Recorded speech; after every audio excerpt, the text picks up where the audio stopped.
Hello प्यारे students. आज हम डिस्कस करेंगे कि किस तरह से हम किसी पॉइंट को 3D 3 डायमेंशंस में क्वाड्रेंट में रिप्रेजेंट करते हैं। ठीक है ना। कैसे पता चलेगा कि एक पर्टिकुलर पॉइंट किस क्वाड्रेंट के अंदर आता है। ठीक है ना। तो इसके लिए सबसे पहले आपको क्या पता होना चाहिए, आपको सबसे पहले ये नॉलेज होनी चाहिए, आपको ये इस चीज़ के बारे में पता होना चाहिए कि आपका जो क्वाड्रेंट होता है, जो आपका हम 2D की बात करते हैं, जब हम कोऑर्डिनेट ज्योमेट्री में बात करते हैं तो कितने क्वाड्रेंट्स होते हैं ये तो सभी को आइडिया रहता है। ठीक है ना। जब हम कोऑर्डिनेट ज्योमेट्री की बात करेंगे तो उसमें कितने क्वाड्रेंट होते हैं। ऑफ कोर्स कितने क्वाड्रेंट होते हैं, 4 क्वाड्रेंट होते हैं।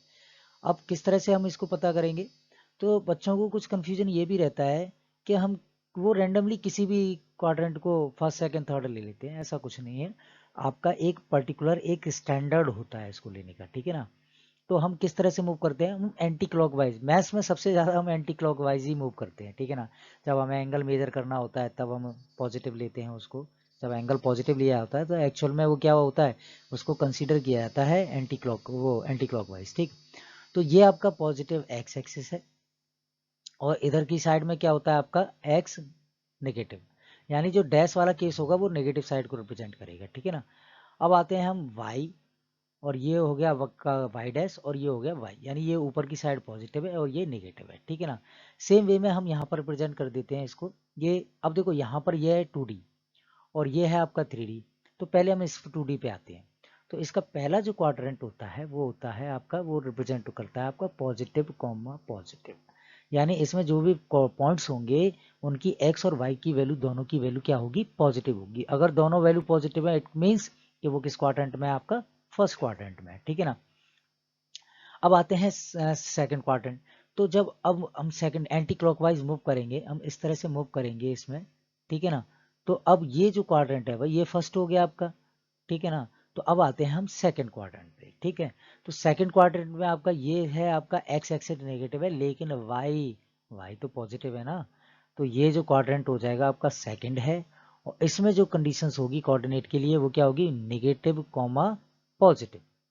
सिमिलरली अब हम आ जाते हैं थर्ड, ये थर्ड क्वाड्रेंट हो गया, सेकंड के बाद थर्ड आता है ना। थर्ड में क्या है कि आपका एक्स भी नेगेटिव है वाई भी नेगेटिव है, तो ये हो गया आपका नेगेटिव कॉमा नेगेटिव। ठीक है ना। और ये हो जाएगा आपका, यहाँ पर एक्स पॉजिटिव होता है और वाई नेगेटिव होता है। ठीक है ना। तो most of the students know about this. ठीक है। ज़्यादातर बच्चों को इसके बारे में पता रहता है। ठीक है। इसी के बेस पे हम इन सबको ईजिली हम फाइंड कर सकते हैं। ठीक है ना। अब ये 2D है। अगर बाय द वे मैं एक काम करता हूँ कि इस पॉइंट में मैंने एक पेंसिल रख दी वर्टिकली, ठीक है ना, तो वो किसका काम करेगी, वो आपका काम करेगी जेड एक्सिस का। तो अब ये बताओ कि जैसे ही मैंने इसको इस पॉइंट पे रखा, मतलब जैसे ही हमने इसमें एक एक और एक्सिस एंटर की जो कि जेड एक्सिस है, तो इस ये पूरे प्लेन को कितने पार्ट्स में डिवाइड करेगी, तो ये इस पूरे प्लेन को पार्ट्स में डिवाइड कर देगी 8 पार्ट्स में। कैसे, अब आपको ये बॉक्स नजर आ रहा है, ये बॉक्स एक्चुअली में फर्स्ट क्वाड्रेंट में रखा हुआ दिख रहा है ना, कि ये आपका पॉजिटिव है, वाई पॉजिटिव है, जेड पॉजिटिव है, तो ये रिप्रेजेंट कर रहा है आपका फर्स्ट क्वाड्रेंट। ठीक है ना। अब हम जाएंगे, ये हो गया आपका फर्स्ट क्वाड्रेंट। ठीक। ये आ जाएगा आपका सेकंड क्वाड्रेंट। सेकंड में हम जब जाएंगे तो सेकंड में आपका क्या है, यहाँ पर आपका एक्स नेगेटिव है। ठीक है ना। एक्स नेगेटिव है, तो इसमें जो कंडीशंस रहेगी, तो देखो यहाँ पर गौर से देखो कि आपका एक्स नेगेटिव हो गया लेकिन ये दोनों अभी भी पॉजिटिव है। ठीक है ना। इस वाले रूम की बात कर रहा हूँ। ठीक है ना। तो 3D में जो कोऑर्डिनेट्स होते हैं वो एक्चुअली में रूम की तरह डिवाइडेड होते हैं। ठीक है ना। भाई 3D क्या रिप्रेजेंट करता है, आपका स्पेस को रिप्रेजेंट करता है, तो स्पेस यानी रूम। तो पहला क्वाड्रेंट एक रूम हो गया। अब ये वाला रूम देखो, ठीक है ना, इस साइड में जो सेकंड है, सेकंड में आपका एक्स एक्सिस ने एक्स नेगेट जो नेगेटिव एक्स एक्सिस है उससे जो रूम फॉर्म्ड हो रहा है वो ये वाला रूम फॉर्म्ड हो रहा है। अब इसमें आप खुद से देखो कि इसमें एक्स की वैल्यू क्या है, एक्स की वैल्यू नेगेटिव है, और इसमें वाई की वैल्यू क्या है, पॉजिटिव है, क्योंकि ये वाला पोर्शन ले रखा है हमने। ठीक है ना। और इसमें जेड की भी साइड क्या है, पॉजिटिव। तो ये पॉइंट क्या हो गया आपका, ये पॉइंट हो गया आपका नेगेटिव पॉजिटिव पॉजिटिव, तो ये सेकंड क्वाड्रेंट हो गया। अब आ जाते हैं नेक्स्ट दूसरे वाला पार्ट। ठीक है ना। इसका जस्ट ये वाला पार्ट, ये हो गया आपका थर्ड क्वाड्रेंट। थर्ड क्वाड्रेंट में क्या रहेगा आपका, थर्ड क्वाड्रेंट में आपका वाई नेगेटिव हो जाएगा और एक्स तो ऑलरेडी ही नेगेटिव है। अब इस वाले रूम को देखो आप, इस वाले रूम को देखो। ठीक है ना।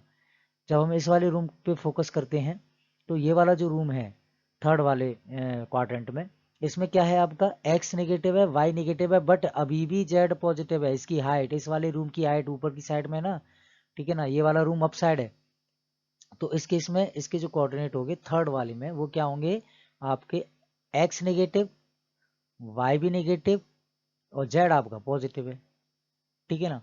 तो ये हो गया थर्ड में, तो ये देखो X negative, Y negative, Z positive, ठीक है ना। नेक्स्ट केस अगर हम इसकी, अब हम आते हैं इस वाले रूम, देखो वन रूम हो गया, टू रूम हो गया, थर्ड रूम हो गया, अब फोर्थ रूम में आते हैं, ठीक है ना। फोर्थ रूम में क्या रहता है आपका कि फोर्थ रूम में अभी भी क्या है, अभी भी आपका y नेगेटिव है, लेकिन यहाँ पर x पॉजिटिव है और z पॉजिटिव है। तो जाहिर सी बात है ये फोर्थ रूम जो होगा वो किसके लिए हो गया, वो हो गया आपका x पॉजिटिव, y नेगेटिव और z पॉजिटिव। तो अब आप फोर्थ क्वाड्रेंट को देख सकते हो, ठीक है ना। फोर्थ क्वाड्रेंट को देखो आप, यहाँ पर फोर्थ क्वाड्रेंट में क्या नजर आ रहा है आपको, x पॉजिटिव है, y नेगेटिव है, z पॉजिटिव है, ठीक है ना। तो इस क्वाड्रेंट को आपको क्लियर करना। अब ये मैंने 1 2 3 4 ये रूम जो बनाए हैं मैंने, ये रूम ऊपर की साइड है। अब मैं इसको अंडरग्राउंड शिफ्ट कर दूं, तो अंडरग्राउंड ले जाऊंगा इन्हीं रूम को, तो क्या होगा, जेड की वैल्यू निगेटिव हो जाएगी। तो हमने जहां जहां पॉजिटिव था एक्स जेड, वहां क्या कर देना है, नेगेटिव कर देना है, और क्वाड्रेंट भी उसी के अकॉर्डिंग लेना है, ठीक है ना। तो जैसे 1 के नीचे आएगा फिफ्थ, सेकंड के नीचे आएगा क्या आपका सिक्स्थ, थर्ड के नीचे आएगा आपका क्या, थर्ड के नीचे जो रूम फॉर्म्ड होगा वो सेवंथ होगा, और फोर्थ के नीचे जो रूम फॉर्म्ड होगा वो क्या होगा आपका एट्थ रूम। टोटल 8 रूम हो गए ना, क्लियर हुआ ना, ठीक है ना। तो बहुत इजी सा है, ठीक। तो अब यहाँ पर देखो कि यहाँ पर हमने क्या किया, इस क्वाड्रेंट से हमने पता कर लिया 8 के 8 रूम जो के जो कोऑर्डिनेट्स थे साइंस थे वो हमने फाइंड कर लिए, ठीक है ना। मैंने क्या बताया अभी आपको कि फर्स्ट में सब पॉजिटिव, सेकंड में वाई नेगेटिव, तो वो एक्स नेगेटिव है, सॉरी एक्स नेगेटिव और वाई जेड पॉजिटिव। थर्ड में हम आ गए तो थर्ड वाले रूम में क्या है आपका, एक्स नेगेटिव है, वाई नेगेटिव है, बट जेड पॉजिटिव है।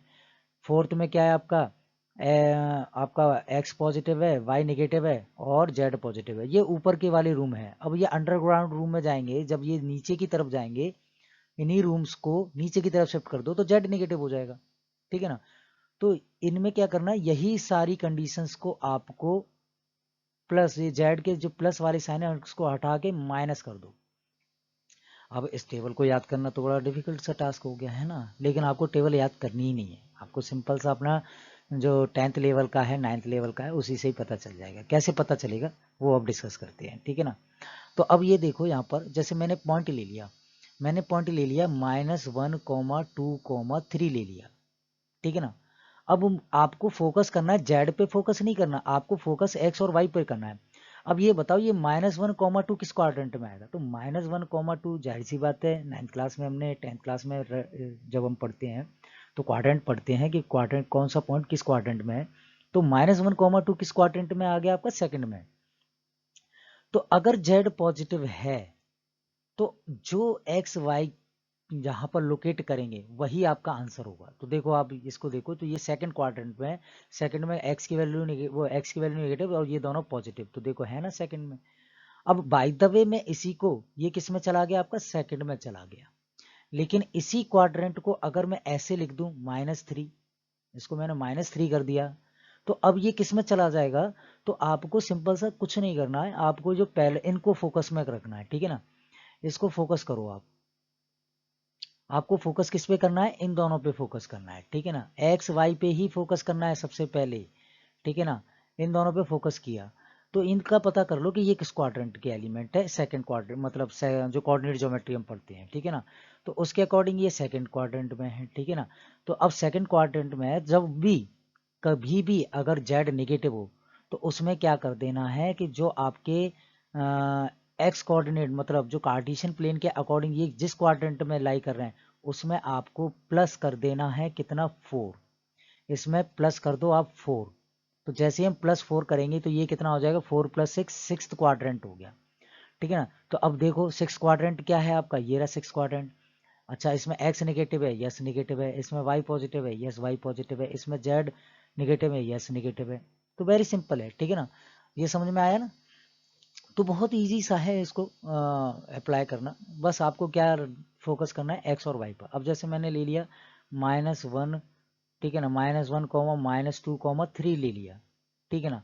तो अब ये किस क्वाड्रेंट में आएगा, आप खुद देखो कि ये दोनों क्वाड्रेंट किसके हैं, थर्ड के हैं।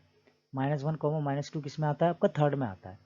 तो अब ये पॉजिटिव है, आपका जेड पॉजिटिव है, तो ये थर्ड का ही एलिमेंट हो गया, ठीक है, थर्ड क्वाड्रेंट का हो गया। लेकिन जैसे ही आप इसको निगेटिव करोगे तो थर्ड में क्या ऐड कर देना है, -1, -2, -3।